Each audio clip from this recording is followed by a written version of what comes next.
하나님 아버지, 새날을 시작하게 하시니 감사합니다. 이 새날을 통해서 세상의 더러운 것이 우리 속에 들어오기 전에 먼저 하나님을 바라보게 하여 주옵소서. 하나님의 말씀으로 오늘 하루도 인도함을 받는 복된 삶 되게 하여 주옵소서. 오늘 하루 보여지고 일어나고 되어질 모든 일들을 통해서 하나님의 아름다움이 드러나게 하여 주시고, 오늘 하루도 부족한 저를 통해서, 우리들을 통해서 하나님의 아름다운 세상이 온 땅에 펼쳐지게 하여 주옵소서. 참으로 부족하고 연약합니다. 하늘의 지혜가 필요합니다. 하나님의 도우심이 필요합니다. 하나님만 바라보는 오늘 하루 되게 하여 주시고, 하나님의 영광을 드러내는 복된 하루가 되게 하여 주옵소서. 오늘 아침부터 오늘 하루 마무리하는 모든 시간까지 하나님 앞에 맡기오니 하나님 인도하여 주시고 함께하여 주옵소서. 예수 그리스도의 이름으로 기도드리옵나이다. 아멘.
기도로 여는 하루, 김승민 목사입니다.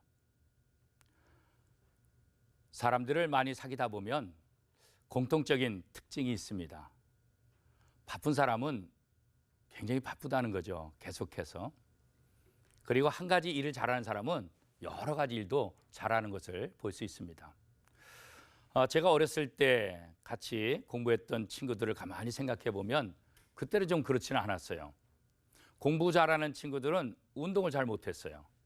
또 운동을 잘하는 친구들은 공부를 못하는 친구들이 많이 있었죠. 그런데 요즘 아이들을 이렇게 가만히 살펴보니까 요즘은 또 공부 잘하는 아이들이 운동도 잘하고 또 예능도 잘하고 또 다른 것도 잘하는 것을 볼 수 있습니다.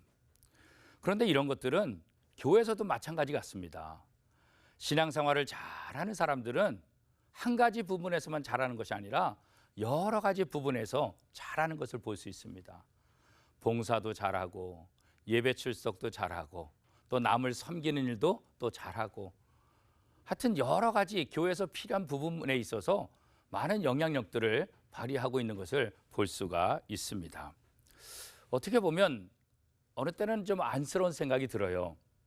왜냐하면 좀 여러 사람이 나눠서 일을 하면 좀 쉽게 할 수도 있고 또 지치는 것을 또 막을 수도 있는데, 교회들을 보면 그렇지 않은 경우가 참 많거든요. 한 사람이 2개, 3개, 4개 아니면 5개 이상의 일들을 맡아서 하는 것을 제가 목회하면서 보았습니다. 은혜가 충만한 사람, 그 사람들을 가만히 보면 또 더 은혜를 충만하기 위해서 열심히 예배드리고 기도하는 그런 모습도 봅니다. 인간적으로 보면 저 사람은 저 정도 됐으면 뭐 더 이상 기도하지 않아도 되겠다. 저 정도 되면 뭐 성경 공부 이렇게 별로 필요하지 않겠다. 그런 생각을 하는데, 오히려 그런 사람들이 기도도 더 열심히 하고 또 성경 공부도 더 열심히 하고 또 영적인 신앙생활에 있어서 더 많은 관심을 갖고 시간과 또 모든 부분에 투자하는 것을 볼 수가 있습니다. 우리가 잘 아는 종교개혁가 루터도 이런 말을 했습니다. 오늘 나에게는 해야 할 일이 너무나 많이 있기 때문에 기도하지 않으면 이 일을 감당할 수 없다. 아마 그런 것 같아요. 은혜가 충만하다 하는 사람들은 교회를 위해서 또 하나님을 위해서 일을 하면 할수록 아마 부족함을 느끼는 것 같아요. 그러니까 더 은혜가 필요하다, 더 기도가 필요하다, 더 예배가 필요하다. 그런 생각들, 또 영적인 가격감을 더 많이 느끼고 있는 것 같습니다. 그래요. 열심히 하는 사람이 사실은 더 열심히 해야 될 필요가 있는 것 같아요. 왜 그렇게 해야 될까요? 베드로전서 5장 8절 말씀에 보면 너희 대적 마귀가 우는 사자같이 두루 다니며 삼킬 자를 찾나니 이렇게 말씀하고 있어요. 베드로는 그리스도 신자들에게 무엇이라고 얘기하고 있습니까? 그러니까 근신하라, 깨어라, 너희 믿음을 굳게 하여서 그를 대적하라, 그렇게 말씀하고 있습니다. 사도 바울도 이런 고백을 하고 있죠. 한 법을 깨달았으니 곧 선을 행하기 원하는 나에게 악이 함께 있는 것이로다. 그렇게 위대한 사도 바울이지만 그 속에 악한 생각이 있다는 거예요. 그래서 사도 바울도 늘 고백하겠죠. 내 몸을 쳐서 복종시킨다. 왜 그러겠어요? 대사도 바울이지만 하나님의 종이지만 많은 영향력을 끼치지만 이 육신에 거하는 동안은 여러 가지 부족한 점이 있다는 거죠. 그래서 그 부족한 점을 해결하기 위해서 그 문제들을 막기 위해서 더 기도하는 거고 더 열심히 훈련을 받을 필요가 있다. 이런 고백하는 거죠. 사도 바울이 그렇게 고백한다고 한다면 또 베드로 사도가 그렇게 이야기했다고 한다면 우리에게는 얼마나 더 많은 훈련이 필요하겠습니까? 그래요. 은혜를 사모하는 사람이 더 은혜를 사모하는 것, 그것은 어떻게 보면 당연한 것 같아요. 열심히 헌신하고 봉사하는 사람들이 더 열심을 내고 헌신하는 거, 그것도 당연한 것 같아요. 왜? 하나님을 경험하다 보니까, 하나님의 일을 하다 보니까 남들이 볼 때는 이 정도면 됐다 할 수 있을지 모르지만 자기 편에서는 언제나 부족하다, 그런 생각을 느끼게 되기 때문입니다. 우리의 노력, 우리의 열심, 이것도 중요하지요. 그러나 더 중요한 것은 뭐냐면 그리스도 안에 있는 성령의 능력, 이것을 우리가 경험하게 되는 것입니다. 성령의 능력을 경험할 때 우리는 비로소 이 땅에서 승리할 수 있게 되는 거죠. 그래서 우리는 날마다 훈련해야 되는 거예요. 한 걸음 한 걸음 더 가까이 하나님 말씀을 붙잡고 기도하며 영적으로 새로워지고 성령의 도우심을 붙잡는 훈련들이 날마다 우리에게 필요한 것이죠. 하나님의 말씀을 우리의 심령의 밭에 뿌리고 그 말씀이 싹이 나고 자라서 무슨 열매가 필요합니까? 바로 성령의 열매죠. 사랑, 희락, 화평, 오래 참음, 자비, 양선, 충성, 또 온유, 절제, 이런 우리가 원하는 그런 성령의 열매들이 우리의 삶을 통해서 나타나야 되는데 그것은 한 번에 되는 게 아니잖아요. 부지런히 훈련하고 또 성령을 붙잡는 그런 다양한 훈련하는 과정 속에서 그런 열매들을 우리가 볼 수 있는 거죠. 그리고 가장 중요한 것은 뭐냐면 이 하나님의 말씀, 이 말씀이 뿌리를 내리고 또 싹이 나서 꽃을 피우는데 방해되는 그런 것들을 제거하는 거죠. 그게 바로 잡초고 그게 바로 병충해 같은 것입니다. 그래서 우리 안에도 여러 가지 잡초들이 참 많이 있죠. 시기의 잡초들이 있죠. 정욕의 잡초들이 있죠. 교만의 잡초가 있죠. 탐욕의 잡초들이 있죠. 또 우리 속에는 열등감의 잡초도 아마 많은 분들에게 있을 거예요. 미움, 또 질투하는 그런 것도 마찬가지죠. 이런 모든 잡초들을 다 뽑아내야 하나님의 말씀의 씨앗이 우리 속에서 아름답고 멋지게 잘 자랄 수 있게 되는 거죠. 그러기 위해서 우리에게 필요한 게 뭡니까? 바로 훈련입니다. 믿음의 훈련, 신앙의 훈련, 이것이 우리에게 필요한 거예요. 그래서 성경에서 쓰임받는 사람들 한 사람 한 사람 보면 처음부터 끝까지 순탄하게 간 사람은 아무도 없어요. 그죠? 오늘 우리 같이 때로는 힘들고 넘어지고 자빠지고 그런 과정 다 겪었죠. 그러나 중요한 건 뭐예요? 그 속에서 하나님을 바라보고 하나님을 의지하며 일어났던 거죠. 바로 영적인 훈련, 신앙 훈련들을 통해서 그들이 다시 일어설 수 있게 되었다는 것입니다. 마태복음 7장 17절에서 20절까지 말씀입니다. 이와 같이 좋은 나무마다 아름다운 열매를 맺고 못된 나무가 나쁜 열매를 맺나니 좋은 나무가 나쁜 열매를 맺을 수 없고 못된 나무가 아름다운 열매를 맺을 수 없느니라. 아름다운 열매를 맺지 아니하는 나무마다 찍혀 불에 던져지니라.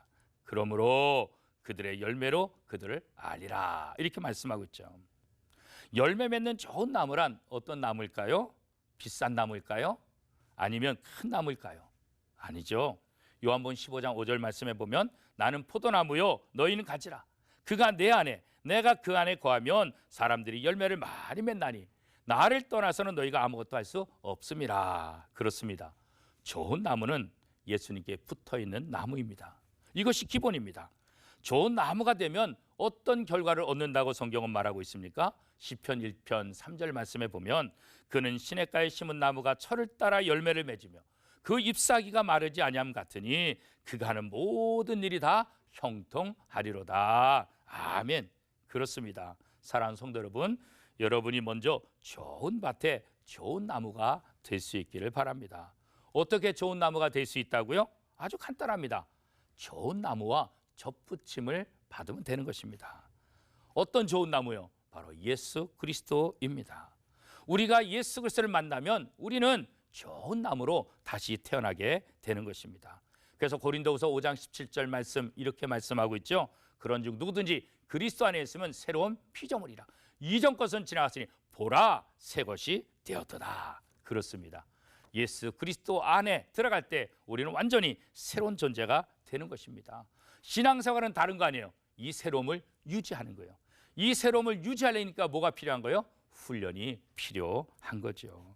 사랑하는 성도 여러분, 이제 우리가 영적인 훈련들을 잘 감당해서 오늘 하루도 우리에게 주어진 그 시간 또 주어진 일들을 통해서 예수님께서 말씀하신 대로 30배, 60배, 100배의 결실을 맺는 복된 하루가 될 수 있기를 축복합니다. 오늘 하루도 하나님은 우리를 통해서 좋은 열매 맺기를 소원하고 있습니다. 저와 여러분은 좋은 나무잖아요. 왜요? 예수 그리스도 안에 있기 때문에 그렇죠. 하나님께서 오늘도 새로운 날을 주셔서 새로운 일을 시작하게 하신 것은 우리를 통해서 좋은 열매를 보시기를 원하는 것입니다. 사랑하는 성도 여러분, 다시 한번 주님과 내가 하나됨을 믿고 주님을 붙잡고 오늘도 우리의 펼쳐지는 모든 삶을 통해서 좋은 나무의 열매를 온 세상에 드러내는 복된 하루가 될 수 있기를 축복합니다. 이제 오늘 주신 말씀을 붙잡고 우리 함께 기도하도록 하겠습니다.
하나님 감사합니다.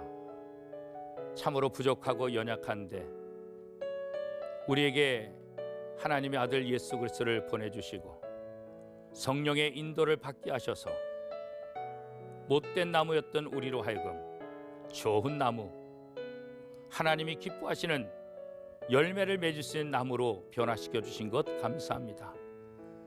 누구든지 그리스도 안에 있으면 새로운 피조물이라 말씀했사오니 오늘 하루도 그리스도 안에서 새로운 피조물로 살게 하여 주시고 새롭게 되어주신 이 은혜를 유지하며 누리기 위해서 부단히 훈련받게 하여 주옵소서. 기도하게 하여 주시고 말씀 보게 하여 주시고 기도와 말씀으로 묵상한 것을 우리의 삶 속에서 잘 적용케 하여 주옵소서. 그래서 우리의 삶이 하나님을 보여주며 하나님의 나라를 드러내는 하나님의 편지들이 되게 하여 주옵소서. 오늘도 우리를 통해서 착하고 충성된 종아 잘하였도다 칭찬받는 복된 하루로 살게 하여 주옵소서. 예수 그리스도의 이름으로 기도드리옵나이다. 아멘.